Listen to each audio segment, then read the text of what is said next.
Hi, so for this video, we are going to compute the target price by using the relativity analysis. So the reason we are doing the relativity analysis is because we want to compute the target price other than the discounted cash flow model. And sometimes you just get a really ridiculous number by using discounted cash flow model. So if like you can adjust all your ratios different times, but you sometimes just get a really way off numbers than the current stock price. So you could use the relativity analysis to get a more stable price, and you could either weight them differently or create a football field chart to further back up your valuations. So that's why we are doing the relativity analysis model. So for this video, we are going to I'm going to talk about two major relativity analysis model, which are PE and EV divided by EBITDA. So both multiple are used is forward, which means that's a way to measure the future PE and the future EBITDA multiple. Okay, so when you search online, when you're trying to find out all the multiples on different websites, be careful using the forward instead of the current, because you want to add some the forecast attribution in your valuations. Okay, so here let's talk about the PE first. So here we find out the PE ratio for different companies under the same industry of your company. And then you could find out the average PE ratio or the median PE ratios among all the companies. So so then you could compute a target price based on that. So in this example, we use the median PE ratio. But like a sensitivity analysis is of course work better to compute a range of target price, so which I will talk about later in this video. Okay, so first we try so first we need to find out the EPS of 2020s, which is forecast by you. So basically you use your forecasted earning of 2020 divided by the number of shares of outstanding, and you can get the EPS 2020, which is the forward EPS.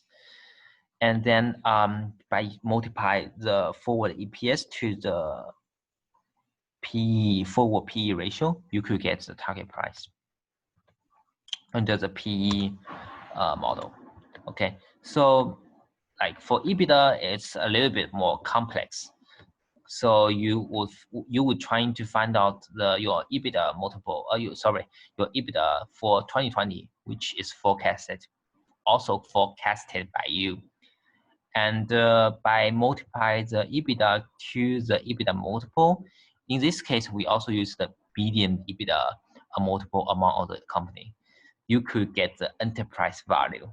Okay, so you add back the cash, less subtract the debt, you can get the equity value of your firm. So then you just divide the equity value of the firm to the number of shares of outstanding. So by doing that, you can get the target price under the EBITDA multiple model. Okay, so next next is the final step. We want to compute a target price for our valuation, right? So we can either using different weight for our model. So for example, here we use 50. We put 50 weight in PE model, 50% weight to EBITDA model, and come out the target price under the relativity analysis.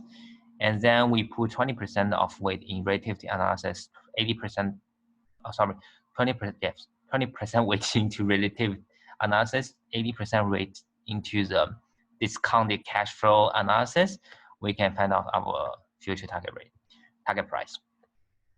And we compare the future target. We compare our target price to the current price. We can find out whether we have upsides. So for example, if we have upsides, that means our target price is above the current stop price, which means it's a buy. Okay, so but like this way is not really accurate because it's only give you one price, but in reality, like you want to come out a range of price, so you could give to provide a more accurate result, right? So in order to compute a range of price, we want to do a sensitivity analysis. Okay, so here I'm going to show you guys how to do the sensitivity analysis. Okay, so we have the sensitivity analysis for PE model. So for the PE ratio, we range from 5 to 16. Okay, so we want to put our target price here under the PE valuation. So that's the number we want to get, right? So basically we are saying that by changing the PE multiple here, what's the target price under each PE multiple? So we select the range of the cell and go to data, what if analysis, data table, and we want to link the column input to the P to the median value, and then click OK. So by doing that, you just need to wait a little bit, and you can get a range of price under the sensitivity analysis. So from here, we can see that our prices range from $21 to $68. However, you can also either to choose the range price, which seem to you more reasonably. Okay, so same here. For EBITDA model, you put the target price of EBITDA here. That's the number you want to get, right? So you stack the range of the cell and go to what if analysis and go to data table and link the column input to the EBITDA and then click OK. So by doing that, you can also get a range of price. Okay, so like you already have a range of price here. You also have a range price here. Then you could create a football field chart. So here is a football field chart I create for my valuations for Lockheed Martin. So from here we can see that the first row is a DCF sensitivity analysis based on different WACC. The second row is a DCF sensitivity analysis based on different revenue growth rate for 2021. The third row is the EBITDA. The fourth row is the PE, which just exactly like I showed you guys before. So so from here we can see that we want to find out the overlapping area. So from here we can see that this range, like the price from $400 to $600, is an overlapping area. So that's our target price, right? And we can also put our current price here. So the current Lockheed Martin price of Lockheed Martin is around $380.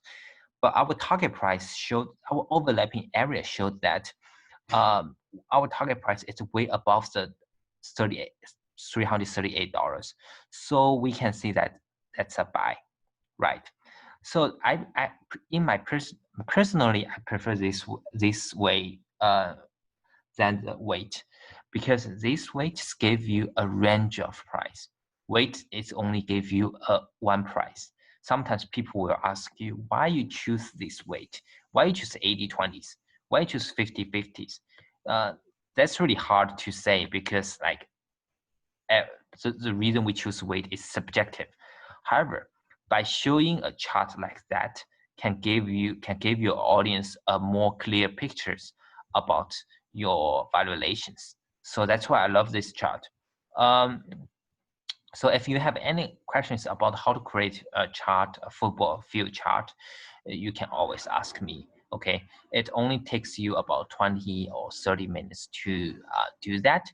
However, like after you spend 20 or 30 minutes, you could get a more clear image to your valuations, and you could also give your audience a more clear image, so you can convince them to buy or sell your stock. Okay. So that's all. Thank you.